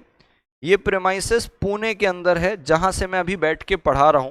पुणे के अंदर एक एरिया है, एक एरिया है जिसका नाम है कोथरूड। तो पुणे के अंदर एक एरिया है कोथरूड एरिया। इस कोथरूड एरिया के अंदर, इस कोथरूड एरिया के अंदर मैन्युफैक्चरिंग प्रोसेस होती है। सर क्या होती है? बुक बाइंड करने का काम होता है, बुक को बाइंड किया जाता है, बुक बाइंड होती है। तो इसी को मैं क्या बोल रहा हूं? मैन्युफैक्चरिंग प्रोसेस बोल रहा हूं। इसी को मैं क्या बोल रहा हूं? Manufacturing process. ठीक है सर, मैन्युफैक्चरिंग प्रोसेस हो रही। सर कितने लोग काम कर रहे हैं? तो मैं आपको बताना चाहता हूं ये कितने लोग काम कर रहे हैं। मैं कह रहा हूं 5 वर्कर यहां पे काम कर रहे हैं, 5 वर्कर अपॉइंटेड है, 5 वर्कर यहां पे काम कर रहे हैं, बराबर है। आपको ये बताना है कि इस प्रेमाइसेस को, इस प्रेमाइसेस को जहां पे बुक बाइंड होने का काम चल रहा है, यानी कि पुणे के अंदर कोथरूड एरिया है, वहां पे एक प्रेमाइसेस है जहां पे बुक बाइंड होने का काम चल रहा है, जो कि 2K के हिसाब से मैन्युफैक्चरिंग प्रोसेस है। 5 वर्कर वहां पे अपॉइंटेड है। आपको मुझे बताना है कि क्या मैं इस प्रेमाइसेस को फैक्ट्री बोलूं क्या, सेक्शन 2 क्लॉज M के डेफिनेशन के हिसाब से? बताइए। क्रिश कह रहे हैं sir I love your teaching. शुक्रिया क्रिश जी। आपको यह बताना है कि क्या मैं इसको फैक्ट्री बोलूं क्या? धवल पुरोहित का कहना है नहीं सर, आप इसको फैक्ट्री नहीं बोलेंगे, आप इसको फैक्ट्री नहीं बोलेंगे। क्या कारण है ऐसा? रेशमी जी भी कह रही है फैक्ट्री नहीं है सर, सानिका जी भी कह रही है नहीं है, राजीव भी कह रहा है नहीं है, रिया अग्रवाल भी कह रही है कि सर ये फैक्ट्री नहीं है, दीपक जी भी कह रहे हैं कि ये फैक्ट्री नहीं है। क्या कारण है दोस्तों जो आपको लग रहा है कि ये फैक्ट्री नहीं है? कौन सी चीज आपको डेफिनेशन में से मिसिंग लग रही है? अगर आप मेरे साथ साथ सारी चीजों को लिख रहे होंगे तो आप 1 सेकंड में बता दोगे कि सर यहां पे ये चीज मिसिंग है, इसकी वजह से हम इसको फैक्ट्री नहीं बोल रहे हैं, बराबर। Because of number of worker, exactly. Sir देखो, सबसे पहले जो मिनिमम रिक्वायरमेंट है वो तो ये है सर कि कम से कम 10 वर्कर तो होने ही चाहिए, मिनिमम 10 वर्कर तो होने चाहिए सर, वर्कर ही नहीं है। तो अगर मैं कहता हूं, एक एक करके चलता हूं, मैं यहां पे सबसे पहले तो आंसर लिख देता हूं। सच प्रीमाइसेस, आप भी साथ साथ में लिखेंगे, such premises is not a factory, is not factory since it lacks minimum number of worker, वो लैक कर रहा है minimum number of worker. Clear है दोस्तों? मिनिमम नंबर ऑफ वर्कर को वो क्या कर रहा है, लैक कर रहा है, कम से कम 10 तो होने चाहिए। अब मेरी बात को ध्यान से सुनना, ठीक है, मैं आपको समझाना चाहता हूं, मैं देखना चाहता हूं कि आपको कितने अच्छी तरीके से चीजें समझी। मैं थोड़े से वेरिएशन करता हूं इसमें। अब वेरिएशन क्या करता हूं, ध्यान से समझना। मान लो दोस्तों यहां पे 7 जून में, I repeat 7th of June, मैं 1 जनवरी का आपको डेटा दिया था, मैं 7th ऑफ जून की बात करता हूं, 7th ऑफ जून 2024 मैं इसका डेटा लेता हूं। 7th ऑफ जून 2024 को क्या हुआ, ये जो प्रीमाइसेस है, जो इसका मालिक है, इसको एक बड़ा प्रोजेक्ट मिला। बड़ा प्रोजेक्ट यानी कि बहुत बड़ा लॉट मिला बुक को बाइंड करने के लिए। इसके 5 वर्कर से काम नहीं हो पाता, बराबर है। तो इसने क्या किया, इसने अपॉइंट कर लिया 7 पीपल, 7 पीपल को अपॉइंट किया, 7 people appointed for only 1 day, 7 people appointed for only 1 day. क्यों सर, भाई एक ही दिन में काम हो जाता, 5 हमारे पास पहले से थे, 7 पीपल को मैंने और अपॉइंट कर दिया, सिर्फ एक दिन के लिए अपॉइंट किया, ठीक है।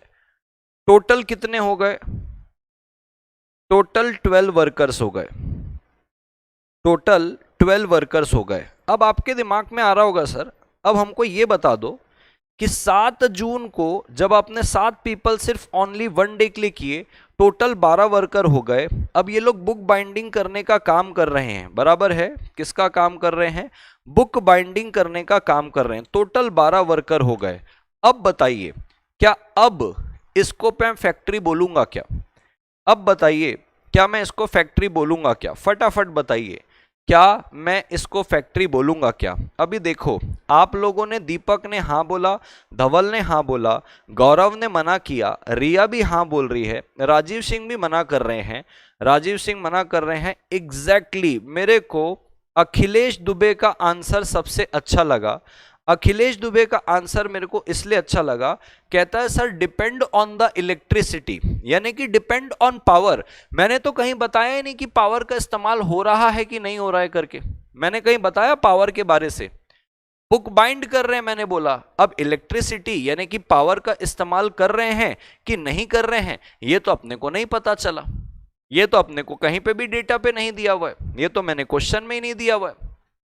तो अगर मैं कहता हूं टोटल अगर 12 वर्कर हो गए हैं और यहां पे लिखा है ओनली 1 डे के लिए, तो भैया हमने तो पढ़ के ही रखा था ऊपर कि ऑन एनी डे, किसी भी दिन, एनी डे, वो एक दिन भी चलेगा। यानी कि सर आप ये कहना चाह रहे हो ये टोटल 12 वर्कर तो हो गए सर, टोटल 12 वर्कर तो हो गए सर, टोटल 12 वर्कर। अब सवाल आता है कि क्या ये विथ एड ऑफ पावर काम कर रहे हैं कि क्या विदाउट एड ऑफ पावर काम कर रहे हैं, विदाउट एड ऑफ पावर काम कर रहे हैं। अगर सर ये विथ एड ऑफ पावर काम कर रहे हैं तो डेफिनेटली सर हम इसको क्या बोलेंगे, फैक्ट्री। लेकिन ये पावर के साथ काम नहीं कर रहे हैं sir, without aid of power है। अब देखो 10 और मोर वर्कर हो गए, पावर के साथ है तो फैक्ट्री है, पावर नहीं है तो अपने को कम से कम 20 लोग लगते हैं, विदाउट एड है तो नॉट अ फैक्ट्री। क्या आप मेरे साथ हो? अब आप इस बात को फील करिए कि मान लीजिए ये 12 वर्कर हैं, ये बिना पावर के काम कर रहे हैं, मैं इसको फैक्ट्री नहीं मान रहा हूं, तो डेफिनेटली अगर मैं इसको फैक्ट्री नहीं मान रहा हूं, नॉट अ फैक्ट्री, तो हमारा फैक्ट्रीज एक्ट नॉन एप्लीकेबल हो जाएगा। इस प्रीमाइसेस के ऊपर फैक्ट्रीज एक्ट 1948 नॉन एप्लीकेबल हो जाएगा, नॉन एप्लीकेबल। यानी कि यहां पे ठंडे पानी की सुविधा नहीं मिलेगी, यहां पे 500 से ज्यादा वर्कर होने होंगे तो एम्बुलेंस वाली बात इसमें नहीं लगेगी, कैंटीन वाली बात नहीं लगेगी, वुमेन वर्कर है तो क्रैश वाली बात इस पे नहीं लगेगी। क्यों? क्योंकि ये फैक्ट्री नहीं है। लेकिन इसके ऊपर पूरा का पूरा फैक्ट्रीज एक्ट लगेगा अगर एड ऑफ पावर के साथ काम किया जा रहा है।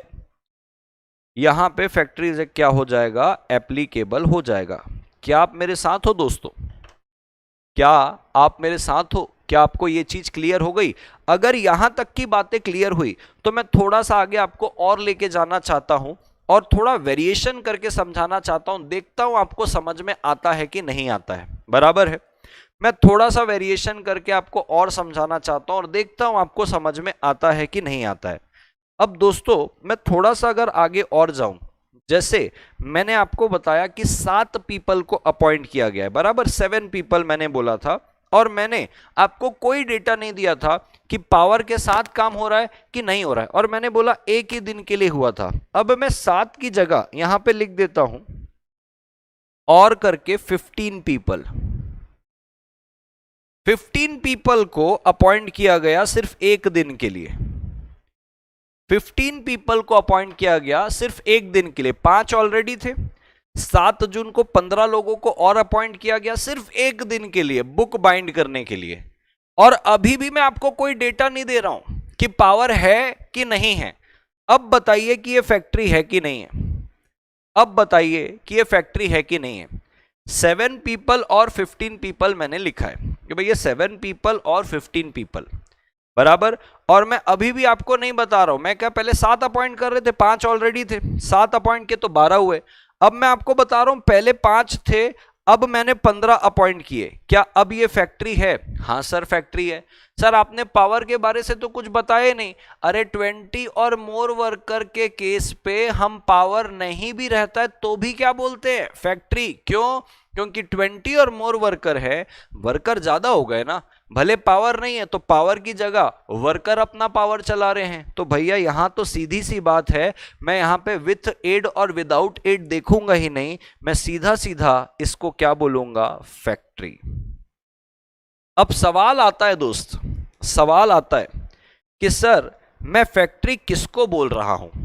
किसको फैक्ट्री बोल रहा हूं मैं? किस जगह को फैक्ट्री बोल रहा हूं? मैं आपसे यह पूछना चाहता हूं, बराबर है? मैं किस जगह को फैक्ट्री बोल रहा हूं, मैं आपसे यह पूछना चाहता हूं। क्या आप मेरे को बता सकते हैं कि मैं किस जगह को फैक्ट्री बोलूंगा? क्योंकि उस जगह पे फैक्ट्रीज एक्ट लगेगा, बराबर है? किस जगह को मैं फैक्ट्री बोलूंगा? फटाफट मुझे बताएंगे किस जगह को मैं फैक्ट्री बोलूंगा? एवरीबॉडी फटाफट। जहां बुक बाइंड हो रही है, एग्जैक्टली। बहुत अच्छा लगा मेरे को ये बात मुझे बहुत अच्छी लगी। आइए इसको लिखते हैं, ठीक है? इसको लिखते हैं। The place where manufacturing process, the place where manufacturing process is going on,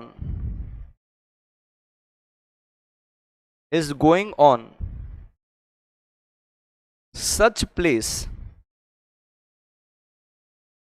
shall be regarded as factory। उस प्लेस को क्या बोला जाएगा? फैक्ट्री बोला जाएगा। उस प्लेस को क्या बोला जाएगा?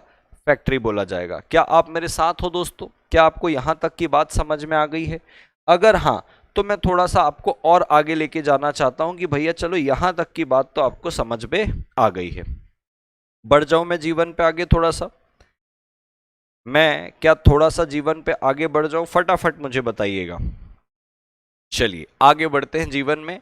ये हुआ, आपको यहां तक की तो बातें समझ में आई। मैं थोड़ा सा दूसरा क्वेश्चन आपके सामने ड्राफ्ट करना चाहता हूं। दूसरा क्वेश्चन अपने को क्या बोलता है, ध्यान से समझना। कहता है दोस्तों देखो, कहता है सेम एग्जांपल मैं लेता हूं, इसको पे क्लोज कर देता हूं पहले, और मैं देखता हूं आपको कितनी बेहतरीन तरीके से चीजें समझ में आती है। पुणे है, हाँ सर पुणे है। पुणे में कोथरूड करके एक एरिया है, हाँ सर बिल्कुल एक एरिया है।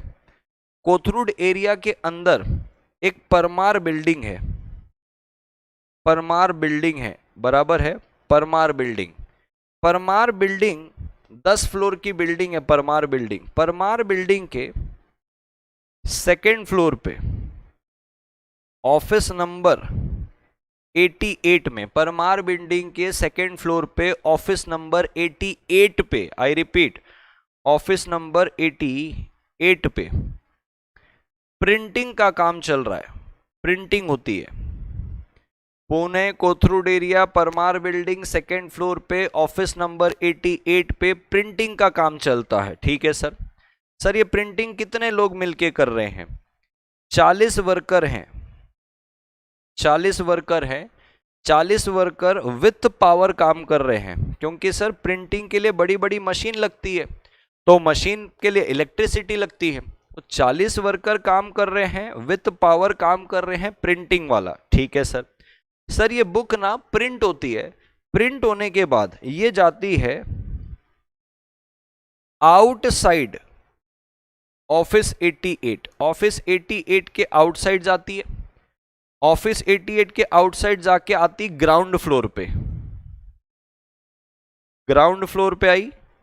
ग्राउंड फ्लोर पे जो एंट्रेंस एरिया है सर, ग्राउंड फ्लोर पे जो एंट्रेंस एरिया है, ग्राउंड फ्लोर पे जो एंट्रेंस एरिया है, आई रिपीट, ग्राउंड फ्लोर पे जो एंट्रेंस एरिया है, वहां पे बुक प्रिंट होके बाहर आई। एंट्रेंस एरिया में बाइंडिंग का काम चलता है, क्योंकि अभी बुक प्रिंट हुई है ना, अभी क्या किया जा रहा है, उसका बाइंड किया जा रहा है। यानी कि भाई बुक्स के पेजेस आए हैं, उसको एक बुक बनाने के लिए बाइंड करना पड़ेगा, उस पर कवर पेज लगाना पड़ेगा। तो बुक बाइंड होने का काम कहां हो रहा है? यहां पे ग्राउंड फ्लोर पे एंट्रेंस एरिया पे आके यहां पे बुक क्या हो रही है? बाइंड हो रही है। ठीक है सर, बुक बाइंड हो रही है। अब सवाल आता है सर, ये जो बुक यहाँ पे बाइंड की जा रही है, ठीक है, ये कैसे की जा रही है? यहां पे भी मशीन है, मशीन के साथ 11 वर्कर यहां पे काम कर रहे हैं। ठीक है सर, मशीन है और 11 वर्कर काम कर रहे हैं। अब एंट्रेंस एरिया है। अब जब बुक बाइंड हो जाती है, तो बुक बाइंड होने के बाद यहां पे एक ट्रक खड़ी है, ट्रक इन बुक को ले जाने के लिए। तो यहां पे इस ट्रक पे लोडिंग और अनलोडिंग का काम होता है। लोडिंग अनलोडिंग का काम यहां पे होता है। और सर लोडिंग अनलोडिंग किससे होती है? ये भी विथ पावर होता है, ये भी विथ पावर होता है। कितने लोग करते हैं loading unloading with power? 10 workers मिलके करते हैं। इनके पास एक गाड़ी होती है जिसपे ये बुक को लोड करते हैं, फिर वो गाड़ी ऐसे सामान बुक को ऐसे उठाती है, उसके बाद कुछ वर्कर ट्रक पे खड़े होके उसको सीधा ट्रक पे लोड करते हैं। यहाँ पे लोडिंग अनलोडिंग का काम हो रहा है विथ पावर 10 वर्कर के साथ। अब मेरी बात को ध्यान से सुनना, हड़बड़ाना नहीं है, हड़बड़ाना नहीं है। मेरा सिंपल सवाल, ये जो प्लेस है भाई, सीधी सी बात है, मेरी बात को ध्यान से सुनना। यहां पे अगर आप देखोगे तो ये एंट्रेंस एरिया है ग्राउंड फ्लोर पे, तो भाई ये क्या हो गई? प्रिसिंट्स हो गई। ये कोई जगह नहीं है, ये कोई प्लेस ऑफिस नहीं है, ये प्रिसिंट्स है, प्रिसिंट्स। ये क्या हो गई? प्रिसिंट्स, जो मैंने आपको दिखाया था स्टार्टिंग में ही इमेज में। यहां पे भी जहां पे लोडिंग अनलोडिंग चल रही है, ये भी क्या हो गई? प्रिसिंट्स हो गई। मेरा आपसे सवाल है, ये जहां पे लोडिंग और अनलोडिंग चल रही, क्योंकि बोला था कोई भी प्रीमाइसेस इंक्लूडिंग प्रिसिंट्स जहां पे मैन्युफैक्चरिंग प्रोसेस हो रही है, बराबर है, विथ या विदाउट एड ऑफ पावर 10 और मोर पर्सन, 20 और मोर पर्सन। मेरा कहना यह है कि क्या इस जगह को, यानी कि ये प्रिसिंट्स को, क्या ये प्रिसिंट्स को मैं फैक्ट्री बोलूं? ये मेरा सवाल है। इसको मैं फैक्ट्री बोलूं कि नहीं बोलूं, ये मेरा सवाल है। यस और नो, इसको मैं फैक्ट्री बोलूं कि नहीं बोलूं? बराबर है। धवल जी का आंसर आया है नहीं सर, आप इसको फैक्ट्री नहीं बोलेंगे। रेशमी जी भी कह रही है नहीं सर, आप इसको फैक्ट्री नहीं बोलेंगे। क्या मैं कारण जान सकता हूं? अखिलेश दुबे का कहना है हां सर ये फैक्ट्री है। गौरव कह रहे हैं, अमर काले कह रहे हैं, अरूपाधिकारी कह रही है नहीं। मैन्युफैक्चरिंग प्रोसेस का कुछ बात चल रहा है। मुझे बताइए, ये जो जगह है, जो प्रिसिंट्स है, जहां पे लोडिंग अनलोडिंग का काम चल रहा है, आप यस और नो किस बेसिस पे बोल रहे हैं? आप यस और नो किस बेसिस पे बोल रहे हैं? कुछ तो लॉजिक होगा। एक एक करके चलते हैं। सर सबसे पहली बात, कोई भी जगह होनी चाहिए, भले प्रिसिंट्स क्यों ना हो। तो हाँ सर, जगह तो है, तभी तो लोडिंग अनलोडिंग चल रही। कोई भी जगह होनी चाहिए, एनी प्रीमाइसेस इंक्लूडिंग प्रिसिंट्स, प्रिसिंट्स ही क्यों ना हो, वो भी चलेगा। तो ये तो आउटसाइड है, वो जो आपकी बिल्डिंग उसके बाहर था। हाँ सर, प्रिसिंट्स तो है सर, बिल्कुल है। अब उसमें बोला कि 10 और मोर वर्कर वहां पे मैन्युफैक्चरिंग करने चाहिए पावर के साथ। तो भैया 10 और मोर पर्सन भी है, पावर भी है, मैन्युफैक्चरिंग प्रोसेस होना चाहिए बोला। अब भाई साहब सवाल आता है कि लोडिंग और अनलोडिंग जो है, क्या ये मैन्युफैक्चरिंग प्रोसेस है? क्या ये कुछ आप बना रहे हो? क्या आप कुछ प्रिंट कर रहे हो? क्या आप कुछ बाइंड कर रहे हो? क्या आप कुछ पैक कर रहे हो? क्या आप कुछ तोड़ रहे हो? नहीं। सेक्शन 2K जो मैन्युफैक्चरिंग प्रोसेस मैंने आपको पढ़ाई थी, loading unloading is not a manufacturing process.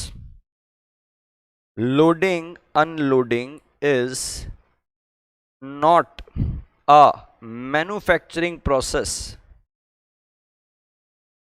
Manufacturing process as per section 2K, as per section 2K यानी कि कौन सा? जो मैन्युफैक्चरिंग प्रोसेस का था।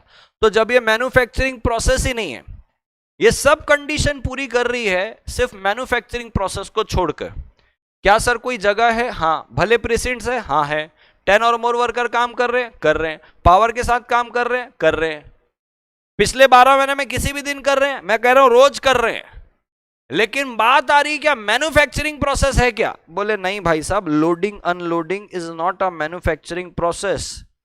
तो आंसर विल बी नो, ये फैक्ट्री नहीं कहलाएगी। वो जगह जहां पे लोडिंग अनलोडिंग हो रहा है, वो प्रेजेंट्स, वो जगह फैक्ट्री नहीं कहलाएगी। क्या यहां तक की बात आपको समझ में आई? अगर हां तो फिर मैं थोड़ा सा और आगे बढ़ना चाहता हूं। अगर यहां तक की बात समझ में आई तो मैं थोड़ा सा और आगे बढ़ना चाहता हूं। बताइए, क्या यहां तक की बात आपको समझ में आ गई है?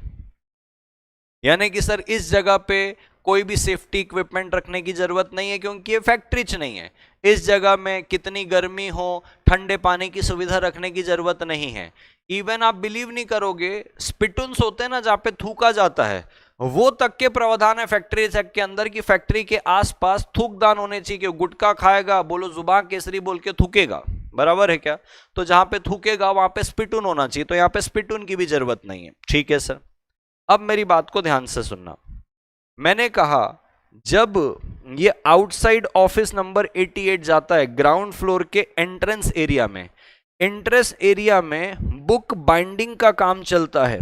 अब again entrance area is not an office, is not अ जगह, वो एक प्रिसिंट्स है, आने जाने वाली जगह है, एंट्रेंस एरिया है जहां पे मशीन के साथ 11 वर्कर लोग बुक बाइंडिंग का काम कर रहे हैं। मेरा सवाल ये है कि सर ये जो प्रिसिंट्स है, ये प्रिसिंट्स यानी कि ये एंट्रेंस एरिया जहां पे 11 वर्कर पावर के साथ, मशीन के साथ बुक को बाइंड करने का काम कर रहे हैं, क्या मैं इसको फैक्ट्री बोलूं कि नहीं बोलूं? यस और नो, क्या मैं इसको फैक्ट्री बोलूं कि नहीं बोलूं? ये मेरा आपसे सवाल है, यस और नो। बताइए, क्या ये फैक्ट्री मानी जाएगी कि नहीं मानी जाएगी? यस और नो, फटाफट बताएं।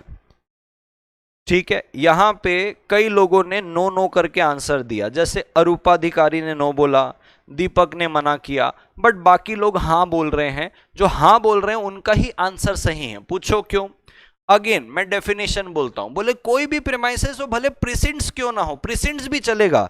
तो वो एंट्रेंस एरिया क्या प्रिसिंट्स है? आने जाने वाली जगह, बिल्डिंग के आसपास की जगह। हाँ। क्या वहां पे 10 और मोर वर्कर काम कर रहे हैं? हाँ कर रहे हैं। क्या वहां पे मैन्युफैक्चरिंग प्रोसेस हो रही है? हाँ भाई साहब, बुक को बाइंड करना is a manufacturing process. Yes, इसको फैक्ट्री माना जाएगा,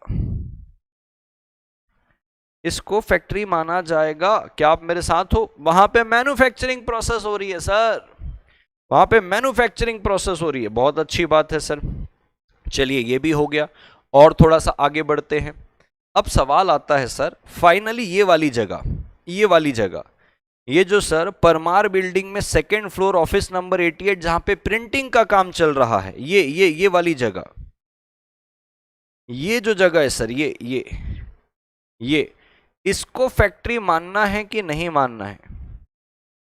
इसको फैक्ट्री मानना है कि नहीं मानना है? यस और नो, फटाफट बताएं। इसको फैक्ट्री मानना है कि नहीं मानना है? कि सर वो जो सेकेंड फ्लोर है, ऑफिस नंबर 88 है, 40 और मोर वर्कर वहां पे काम कर रहे पावर के साथ, क्या फैक्ट्री है? हाँ सर। बोला कोई भी जगह हो, अरे तो जगह ही जगह है भाई। सेकेंड फ्लोर ऑफिस नंबर 88 जहां पे 10 और मोर वर्कर हो, अरे हमारे पास 40 हैं, पावर के साथ चाहिए, अरे हमारे पास 40 वर्कर है, पावर के साथ मैन्युफैक्चरिंग प्रोसेस, हाँ printing is a manufacturing process, बोले डन, इसको बोला जाएगा यस ये फैक्ट्री है। क्या आप मेरे साथ हो एवरीबॉडी? आइए अब थोड़ी सी मैं आपको थोड़ा अपने नोट्स पे लेकर चलता हूं, देखता हूं आपको चीजें समझ में आती है कि नहीं। मैं और कुछ सवाल आपसे पूछूंगा। अच्छा, नोट्स में जाने से पहले ना मैं आपको कुछ दिखाना चाहता हूं। ये आपके बुक है इंडस्ट्रियल लॉज एंड एथिक्स की, यानी कि इस पे आपका जो सेक्शन बी वाला पोर्शन है इंडस्ट्रियल लॉ और जो सेक्शन डी वाला पोर्शन है एथिक्स, ये उसकी बुक है दोस्तों, इंडस्ट्रियल लॉ एंड एथिक्स। और मैं अब आपको बुक दिखाना चाहता हूं, ये उसकी बुक है। अगर आप बुक में देखेंगे, ये देखो फैक्ट्रीज एक्ट, ठीक है। मैं आपको आपकी मॉड्यूल भी दिखाता हूं एक बार और आपको फर्क समझ में आएगा। लेट अस चेक कि आपको क्या फर्क समझ में आता है आपकी मॉड्यूल पे और ये जो मैं आपके सामने नोट्स दिया हूं उस पे आपको क्या फर्क दिखता है। आइए समझते हैं। ये मैंने आपकी मॉड्यूल खोल ली, यहां पे मैं लिखता हूं फैक्ट्रीज एक्ट, फैक्ट्रीज एक्ट, हाँ जी, ये आया फैक्ट्रीज एक्ट, ये आपकी मॉड्यूल है, ठीक है। ये मॉड्यूल है, मॉड्यूल में देखो ये ऐसे करके सारी चीजें लिखी हुई है। आइए मैं आपको अब अपने नोट्स दिखाता हूं। ये आप मॉड्यूल देख लिया ICMAI की, ये यहां पे ऐसे सारी चीजें बस हेडिंग दी है, बाकी चीजें ऐसे ही कर दी है। ये आपके नोट्स हैं, हमने जो नोट्स बनाए वो ऐसे हैं। पर्पस अलग किया, केस अलग से लिखा, कीवर्ड को हाईलाइट किया, मेन ऑब्जेक्ट बताया, एक्सटेंड बताया, इफेक्ट बताया, एप्लीकेबल बताया कि फैक्ट्री के ऊपर है, हर चीज को तोड़ दिया। अब आइए, ये इंपॉर्टेंट डेफिनेशन में फैक्ट्री की डेफिनेशन जो मैंने आपको तोड़ के पढ़ाई, 10 और मोर वर्कर, हर चीजें हाईलाइटेड है। आइए थोड़ा सा सवाल जवाब करते हैं, देखता हूं आपको सवाल बनता है कि नहीं बनता है। कहता है देखो 20 और मोर वर्कर्स हैं, with the aid of power काम कर रहे थे, carrying manufacturing process during last 6 month, पिछले 6 महीने में काम किए, मैन्युफैक्चरिंग प्रोसेस किए, लेकिन लास्ट के 1 मंथ से कोई भी मैन्युफैक्चरिंग प्रोसेस नहीं हो रही है। क्या हम इसको फैक्ट्री बोलेंगे कि नहीं बोलेंगे? यस और नो पे जवाब दीजिएगा लॉजिक के साथ, यस और नो पे जवाब दीजिएगा लॉजिक के साथ, ठीक है। यस और नो पे जवाब दीजिएगा लॉजिक के साथ, फैक्ट्री मानी जाएगी। कारण क्या है बताइए? पिछले 1 महीने से तो कोई मैन्युफैक्चरिंग प्रोसेस नहीं हो रही है। बोले सर इससे कोई फर्क नहीं पड़ता कि पिछले 1 महीने से नहीं हो रही है, 1 दिन भी अगर मैन्युफैक्चरिंग प्रोसेस हुई है तो उसको हम फैक्ट्री बोलेंगे, भले 1 दिन क्यों ना हो, बराबर है, भले 1 दिन क्यों ना हो। क्या आप मेरे साथ हो? ठीक है सर, ठीक, आगे बढ़ते हैं।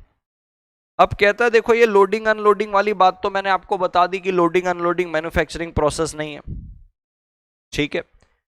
अब कहता है देखो एक प्रेमाइसेस है, एक प्रेमाइसेस है जहां पे 10 और मोर वर्कर्स पावर के साथ काम कर रहे हैं, मैन्युफैक्चरिंग कर रहे हैं, whether the entrance area of that premises will be considered as factory. सोच समझ के बोलना। मैंने आपको बोला कि एक प्रेमाइसेस है, उस प्रेमाइसेस में 10 और मोर वर्कर काम कर रहे हैं, पावर के साथ मैन्युफैक्चरिंग प्रोसेस कर रहे हैं, मैं उसके एंट्रेंस एरिया को बोल रहा हूं, क्या फैक्ट्री मानेंगे? क्या एंट्रेंस एरिया को, प्रेमाइसेस को नहीं पूछ रहा हूं, एंट्रेंस एरिया को पूछ रहा हूं। जिस प्रेमाइसेस में मैन्युफैक्चरिंग प्रोसेस हो रही है उसके लिए नहीं पूछ रहा हूं, उसके एंट्रेंस एरिया को पूछ रहा हूं। तो भाई साहब जहां पे मैन्युफैक्चरिंग प्रोसेस होगी ना उसको फैक्ट्री बोलते हैं। अब मैं इस प्रेमाइसेस को बोलूंगा, इस प्रेमाइसेस को मैं फैक्ट्री बोलूंगा। मैं यहां पे लिखा हूं एंट्रेंस एरिया, एंट्रेंस एरिया में थोड़ी मैन्युफैक्चरिंग प्रोसेस हो रही है भाई साहब, ये फैक्ट्री नहीं है, नॉट अ फैक्ट्री। जिस प्रीमाइसेस में मैन्युफैक्चरिंग प्रोसेस हो रही है वहां फैक्ट्री बोलूंगा ना, एंट्रेंस एरिया में थोड़ी मैन्युफैक्चरिंग प्रोसेस हो रही है। तो आंसर इज नो। यहां पे मैंने एंट्रेंस एरिया पूछा, प्रीमाइसेस के बारे से नहीं पूछा। तो ऐसे करके टेस्ट योर सेल्फ करके भी आपको क्वेश्चन मिलेंगे। अब देखो यहां पे पूरी की पूरी बातें अलग से कंक्लूड करके लिखी हुई है कि मैन्युफैक्चरिंग प्रोसेस कैरीड ऑन होनी चाहिए या तो आम तौर पर चलनी होनी चाहिए, ठीक है। पावर के साथ है तो 10 और मोर वर्कर, विदाउट पावर के साथ है तो 20 और मोर वर्कर। फिर केवीवी शर्मा का एक केस लॉ है, ऐसी प्लेस जिसको सिर्फ और सिर्फ एक पर्पस के लिए यूज किया जा रहा है अदर देन मैन्युफैक्चरिंग प्रोसेस, यानी कि कोई जगह है उसको यूज किया जा रहा है अदर देन मैन्युफैक्चरिंग प्रोसेस, यानी कि लोडिंग अनलोडिंग के लिए हो रहा है, मैन्युफैक्चरिंग प्रोसेस नहीं है, तो कहता है उसको हम फैक्ट्री नहीं बोलेंगे, उसको हम फैक्ट्री नहीं बोलेंगे। यहां पे देखो लिखता है मेयर फैक्ट, मेयर फैक्ट यानी कि सिर्फ ये बात आपकी सामने आ रही है कि पावर यूज हो रहा है, जैसे लोडिंग अनलोडिंग में पावर का इस्तेमाल हो रहा होगा, तो पावर यूज हो रहा है, ये सफिशिएंट नहीं है भाई साहब, कि भाई कोई एक जगह है जहां पे पावर यूज हो रहा है, ये सफिशिएंट नहीं है उसको फैक्ट्री बोलने के लिए। Power must be used in the aid of manufacturing process, बराबर है क्या? मैन्युफैक्चरिंग प्रोसेस के लिए पावर यूज होना चाहिए। अब ये जो सारे एनालिसिस और कंक्लूजन मैंने दिया है, ये आपके मॉड्यूल पे इतने बेहतर तरीके से नहीं दिया हुआ है, ये मैंने अपने कंसेप्ट बुक के अंदर डाल के रखा हुआ है। ये कंसेप्ट बुक आपको साथ में मिलेगी। और मैं आपको बताना चाहता हूं, ये आपका कमर्शियल लॉ की मैं आपको बुक दिखाना चाहता हूं, ये आपकी कमर्शियल लॉ की कंसेप्ट बुक है। कमर्शियल लॉ पे आप जैसे ही जाएंगे, सेम चीजें यहां पे भी मैंने देखो हर चीज एग्जाम्पल को हाईलाइट करके रखा हुआ है। अब आप अपनी मॉड्यूल पे जाके देखेंगे तो आपको ये एग्जाम्पल अलग से ग्रे बैकग्राउंड के अंदर बॉक्स के अंदर नहीं मिलेंगे। ये सारे के सारे एग्जाम्पल जो भर भर के मैंने डाले हुए हैं, ये सारे मैंने अपने कंसेप्ट बुक में डाले हैं। चीज मॉड्यूल की ही है, मॉड्यूल की चीजों को छेड़छाड़ नहीं किया है, बट मॉड्यूल की चीजों में हाईलाइटिंग कर दी है, कोई टेक्निकल चीजें थी उसको तोड़ दी है, उसको इजी बना दी है, ग्रे बैकग्राउंड में करके रखा हुआ है। और अगर आप देखेंगे, ये आपकी रहेगी कॉर्पोरेट लॉ की बुक। मैं कॉर्पोरेट लॉ का भी आपको ये पेज दिखाना चाहता हूं। ये कॉर्पोरेट लॉ की बुक रहेगी एक्सक्लूसिवली सीएमए इंटर के लिए। कॉर्पोरेट लॉ में भी अगर आप जाके देखेंगे तो हर चीज को अलग से देखो ऐसे हाईलाइट करके रखा है।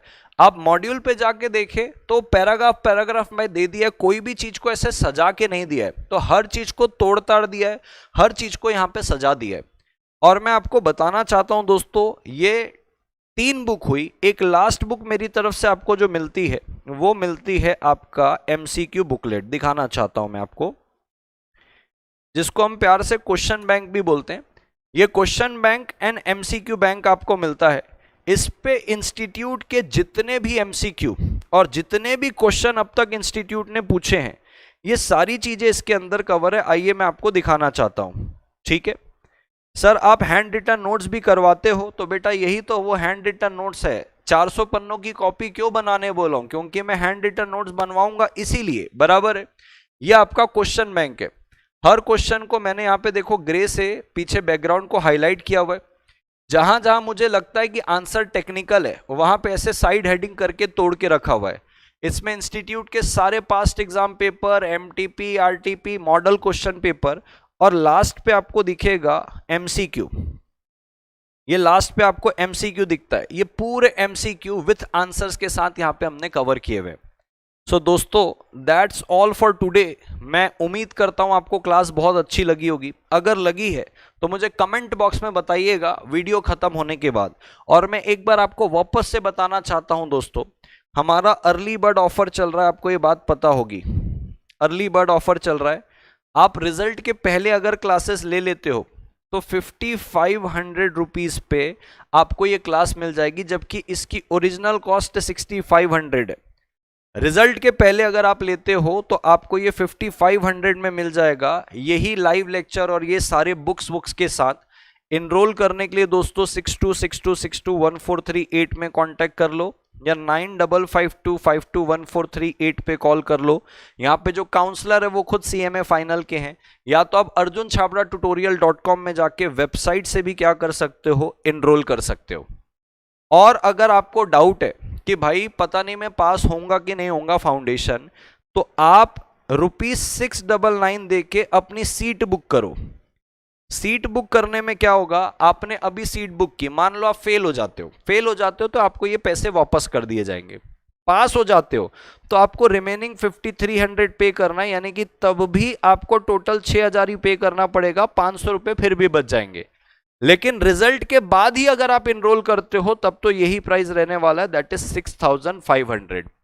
आपको इसके लिए कोई भी क्वेरी है, आप इस नंबर पे कॉल करो, आपको पूरी क्वेरी क्लियर हो जाएगी। बुक्स जो है, ये चारों बुक्स आपको 7 to 10 वर्किंग डेज में सीधा आपके घर पे मिल जाएगी दोस्तों, आपके घर पे। और इस पे कोई हिडन कॉस्ट नहीं है, इस पे प्रिंटिंग, डिस्पैच, डिलीवरी, जीएसटी, आपके लेक्चर का कॉस्ट, टेक्नोलॉजी का कॉस्ट, ऐप का कॉस्ट, सब इसके अंदर है। ठीक है, 7 to 10 वर्किंग डेज में हो जाएगा। ठीक है, 7 to 10 वर्किंग डेज में आपके पास बुक्स आ जाएगी। और ये था दोस्तों आपका जो आज की क्लास में अपन पढ़े, that is best way to learn law. समझ में आया दोस्तों कि लॉ कैसे पढ़ते हैं, एक एक शब्द का मतलब है दोस्तों, उस एक एक शब्द को डिकोड करने, तोड़ने को ही बोलते हैं इंटरप्रिटेशन ऑफ लॉ, उसी को बोला जाता है इंटरप्रिटेशन। अच्छी लगी बेटा आज की क्लास? अगर हाँ तो मुझे कमेंट बॉक्स में जरूर बताइएगा। ठीक है सर, टेलीग्राम में हम लोग के लिए अलग ग्रुप है क्या? अलग मतलब हम लोग का मतलब कौन बेटा? हु इज हम लोग? जो इस बैच पे एनरोल करने वाले हैं उनके लिए तो डेफिनेटली अलग ग्रुप है, मैंने स्टार्टिंग में ही बता के रखा हुआ है। जो यूट्यूब वाले हैं उनका एक ग्रुप अलग होता है। ठीक है, चलिए चलिए, दैट्स ऑल दोस्तों। क्या आपको यहां तक की पूरी क्लास समझ में आई है अच्छे से? क्या आपको यहां तक की पूरी क्लास समझ में आई है? ठीक है, पेड वाले, हाँ तो पेड वाले पे रहेगा दोस्तों। ठीक है, यस सर, बहुत अच्छा लगा। ओके बेटा, चलिए जाते जाते वीडियो को लाइक करिएगा, चैनल में नहीं हो तो डू सब्सक्राइब। अपन मिलेंगे दोस्तों अब सीधा 26 ऑफ दिसंबर को, क्योंकि हम हफ्ते में अभी 3 दिन ही क्लास कर रहे हैं जब तक रिजल्ट नहीं आ रहा है। कल वैसे ही क्रिसमस है तो उसकी छुट्टी रहेगी। 26 तारीख को हम वापस से मिलेंगे और अपने इस कारवां को आगे बढ़ाएंगे दोस्तों। थैंक यू सो मच दोस्तों, टेक केयर, बाय बाय।